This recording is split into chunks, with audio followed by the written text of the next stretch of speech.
Over 15,000 people turned out for the township's Memorial Day Parade. Hi, and welcome to This Week in East Brunswick. Tonight we'll look at the parade and the memorial ceremony that followed. We'll hear from recent winners of the Governor's Teacher Recognition Awards, and we'll stop in at the high school for a special all-day poetry festival which included the work of 8 New Jersey poets. But first, here's a look at June's first week of programming here on Channel 8. Lenore Kulik and her guest Dr. Donald Loria talk about how to eat for a healthy life, Monday morning at 10 on Look Great, Feel Great. At 10:30 Monday, look for stories from the library for preschoolers, and at 7 Monday night, the 6th annual East Brunswick Young Musicians Concert will be featured. Aging Aspects, a new cooperative venture between Channel 8 and the Office on Aging, premieres Tuesday evening at 6:30. Outreach Coordinator Patty Sullivan visits the Copsa Center in Piscataway for information about Alzheimer's disease. At 7:30, it's You and Your Money with Paul Hansen, and at 8, John Runyon presents Business Bylines. A special for children and their families, Lyme disease, will be shown Wednesday afternoon at 3:30. At 7:30 Wednesday night, Superintendent of Schools John Kopko hosts Spotlight on Education, and at 8 o'clock, Stuart Davis looks at 18's 1989-90 season in review. This Week in East Brunswick returns Thursday night at 7 and 8, and Thursday at 7:30, Ken Shalhoub investigates new antibiotics on Let's Talk Health. Check the Channel 8 Community Bulletin Board for recasts of the week's shows. Memorial Day is a day of remembrance. During the other 364 days a year, it's easy to forget how important Memorial Day really is. However, the significance of the day was certainly not forgotten in East Brunswick this year. Sunday was a big day in the township. There hadn't been a parade here in 8 years, and in a surprise announcement last year, Mayor Jackson Agra stated that 1990 would include a Memorial Day parade. There was some skepticism about getting a successful turnout and successful participation, and there was also a not-so-nice weather forecast predicted for the event. However, for those of you who attended, you know that East Brunswick was the place to be on Sunday. And for those of you who missed it, here's a chance to see the township at its best. Memorial Day is the one day during the whole year when Americans should take time to pause, reflect, and pay honor to all those veterans who gave their lives. Well, the parade is great. Kids are having a great time. The people that are watching are having a great time. And lo and behold, it didn't rain. So it took a lot of work and a lot of people's efforts. It all started with my speech on Memorial Day last year that my staff wanted to kill me for, because I came up with the bright idea that what the town needs is getting back to values and spirits, and that for whatever reason 8 years ago they stopped doing a parade and we should start it. So I'm really happy it turned out as well as it has. I'm sure we're going to have another one next year, and I have no intention, at least in my term, to stop the tradition. I did get about 10 businesses to close today, and I'm kind of proud of that. 10 out of 2,000 wasn't bad, but I mean, it has to start somewhere. I'm kind of a traditionalist that some of the values that we've lost, especially as a regard to Memorial Day, where people don't realize what we're celebrating and who we're honoring. So I'm kind of happy that at least 10 businesses close this year, maybe 20 next year, and 40 the year after.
First of all, I'm very happy that everybody came out. I think it was an effort that a lot of people got involved in working this parade out. A lot of the veterans groups came out, fire departments, police department, all the different groups. I want to thank them all because it took all their help to get this parade going. I also want to thank those people that gave contributions towards the parade. We raised approximately $10,000 to make this parade possible.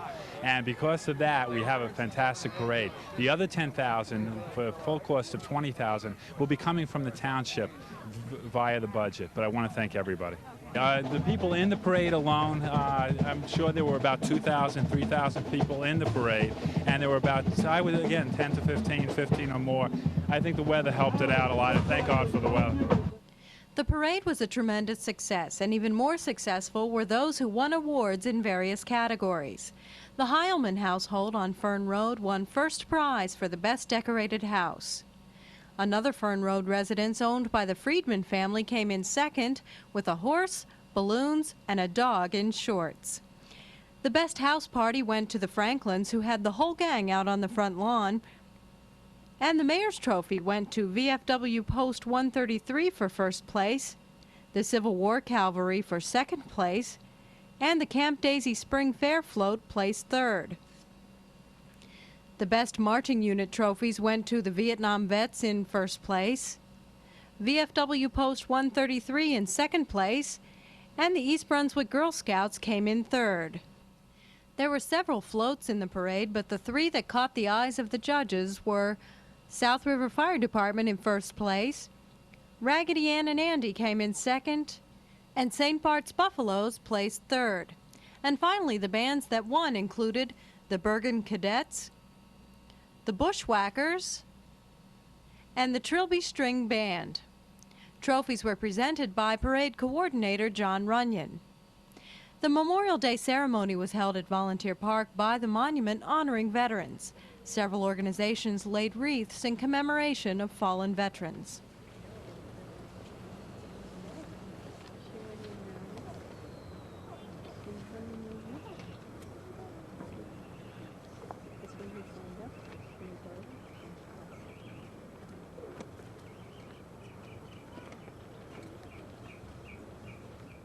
Forward, march.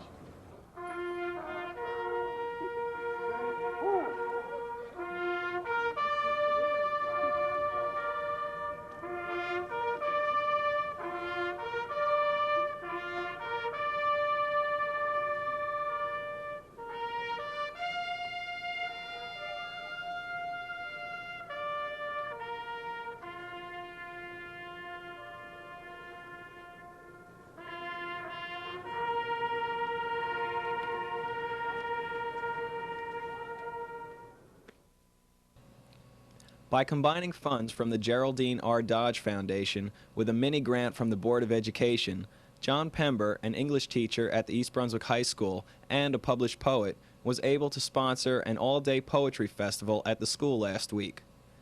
The festival presented 8 New Jersey poets associated with the Dodge Foundation's poetry project and featured nationally known poet Gerald Stern. I'm going to read a poem. I'm going to read 8 or 9 poems from selected poems, and then 5 or 6 from new poems, poems in progress, okay? When I've reached the point of suffocation. When I have reached the point of suffocation, then I go back to the railroad ties and the mound of refuse. Then I can have sorrow and repentance. I can relax in the broken glass and the old pile of chair legs. I'm brought back to my senses and soothed a little. It is really the only place I can go for relief. The streets, the houses, the institutions, and the voices that occupy them are too hard and ugly for any happiness.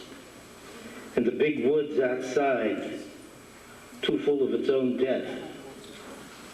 I go to the stone wall and the dirty ashes and the old shoes and the daisies. It takes years to learn how to look at the destruction of beautiful things, to learn how to leave the place of oppression, and how to make your own regeneration out of nothing.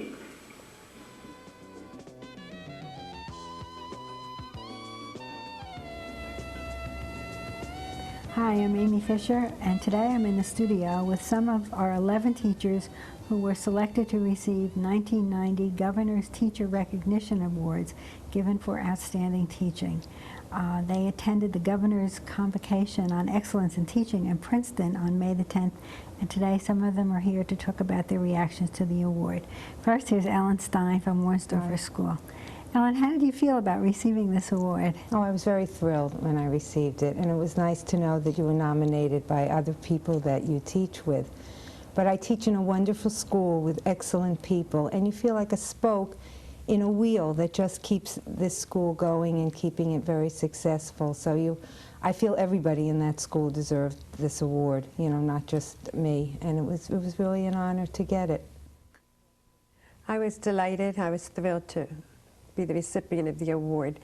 I've taught for 25 years, and it's beautiful in a teacher's career to be recognized with that award.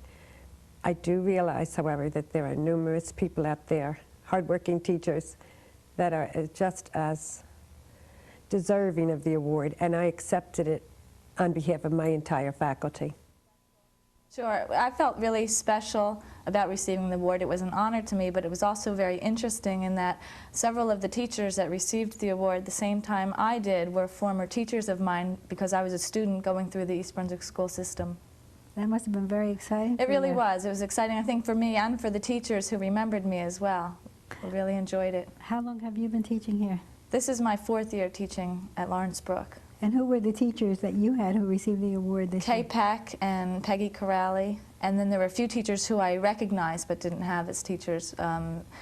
Mary Gavron, is that her name, I think? Yes. From the high school. I was also a teacher at the high school when I was going to the high school, but I didn't have her as a teacher. Oh, great. Thank you. You're welcome. Each of the schools will receive $500 as a result of having the teachers win the award, and the teachers decide how the money is to be spent for an educational purpose. And here is Donna McAvoy from Frost School. Donna, could you tell us how you plan to use your $500? Yes, Amy, thanks. I was discussing the idea with Dr. Burnett, our principal, and Nancy Paulson, our PTA president. For this coming school year at Frost will be the 25th anniversary of the school, and I was hoping to commission a local painter to paint a portrait of Robert Frost, which is our namesake, or perhaps of the school, and hang it in the lobby, and this way it could sort of be a keepsake for all the future Frosties, as we call them, teachers, parents, children. We decided that we would buy risers so that when we put on a performance, there'll be enough room for all the children. And what grade level do you teach?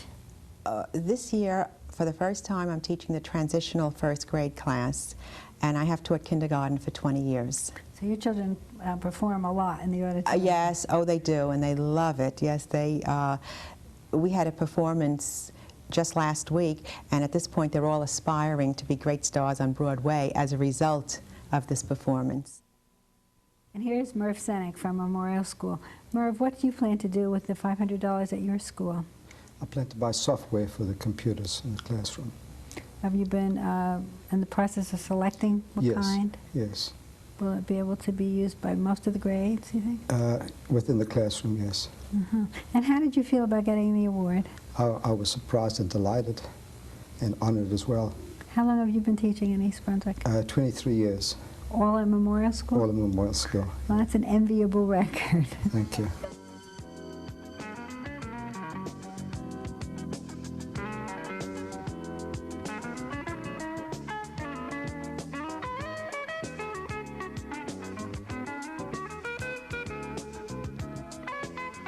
I'm Bill Peck, Chairman of the Board of Fire Commissioners, Fire District Number 2, which is a body associated with the East Brunswick Independent Fire Company. We're preparing to dedicate our new fire station. A number of years ago, the fire company developed a long-range planning committee, and the task of this committee was to determine what the long-range needs of the fire company were.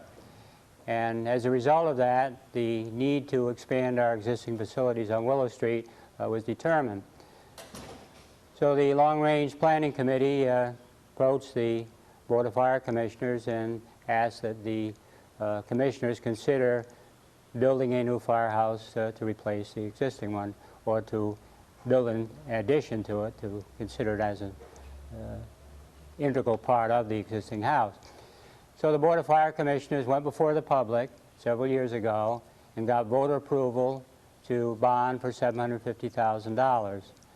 And an architect was hired, and we went out to bid, and at this point we're getting close to the dedication. So Tom, why don't you, Tom Dijak, who is the Assistant Clerk Treasurer of the Board of Fire Commissioners, Tom, tell them about what the dedication ceremony is going to be about. Okay. You talked about the architect. The architect is Ted Lewis from Eatontown, and the builder is Carter Construction Company from Union. Approximately 1 year ago, we broke ground, and unfortunately, because of the kind of days we've had like today, rain, the construction was slowed up, but finally we reached the point where next Saturday, June the 9th, we will be having our dedication for the new Willow Street Firehouse here at 219 Willow Street, between Willow and Joseph. We plan on having a riding parade through certain parts of the township. So if you hear sirens that day, hopefully it's not a major fire, but just a celebration. And afterwards, members of the community are invited back to the Willow Street station on Joseph Street, or Willow Street, for hot dogs and refreshments, and to view the new building that we're in now. Okay, to further add to the need for the expansion, is the piece of apparatus that we're standing against would not fit into the existing house. It's mandated now federally that Firefighters not ride on the rear step of the apparatus, therefore they must ride in an enclosed area. So our new apparatus is so designed that the men can stand up, and it's impossible to fit into the lower fire station. The existing house only measures 11 feet, and the new trucks measure 14 feet high. So not only with additional apparatus to be housed, but the height of new apparatus mandated that we had to consider expanding our facilities. The new facility has 4 bays in the front, 2 drive-through features, so that the apparatus returning from an alarm can come in through the back, eliminating the need to turn around the street. This building has a large communications room. We have space for offices and storage. It meets a very great need at this point to house the equipment that we have. What we see today, the groundbreaking was last May, so we've come a long way, and it's going to be a facility that should serve our needs for many years to come.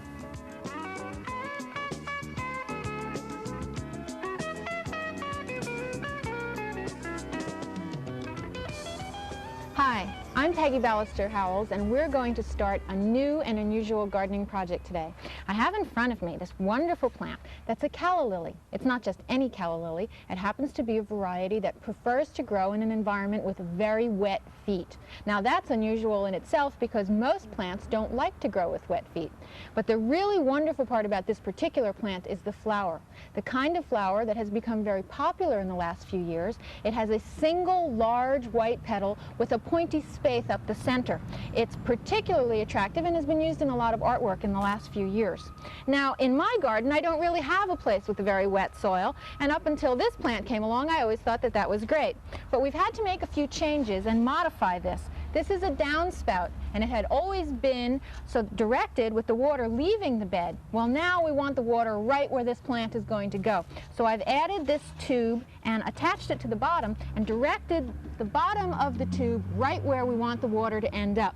So I'm going to plant the Callalilly right here in this spot, and that way, whenever it rains, the ground will get very soggy, and hopefully the plant will be very happy. I'm going to put a little bit of 10-6-4 fertilizer there. And of course, we want to add a fair amount of compost because that'll help retain the moisture. Now, the spot that I've selected gets a fair amount of sun. This plant doesn't need to be in full sun all day, but it needs some sun in order to produce flowers. Now, the soil in this spot has been worked up nicely over the last few years, so it's in pretty good shape. It doesn't take a lot of serious digging. Of course, we want to get these little weeds out. They always can be a problem. But see, I'm preparing the soil right under where this downspout is going to let the water out. Now, this particular plant is not hardy, which means in the fall it's going to have to come out again. It can be treated like any of the other many different varieties of tender bulbs, and it will have to be stored in a cool place and brought in probably after the first very light frost. Okay, the soil looks pretty well prepared. We'll dig a hole. It's in a fairly large pot, so you have to dig the hole fairly deeply. Okay. Now, we have to get this one out of the pot. It's in very sandy soil now. Okay.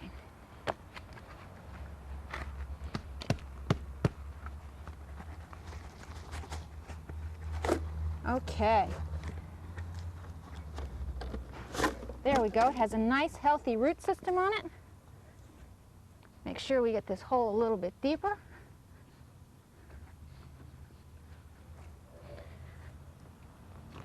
Get her right in there.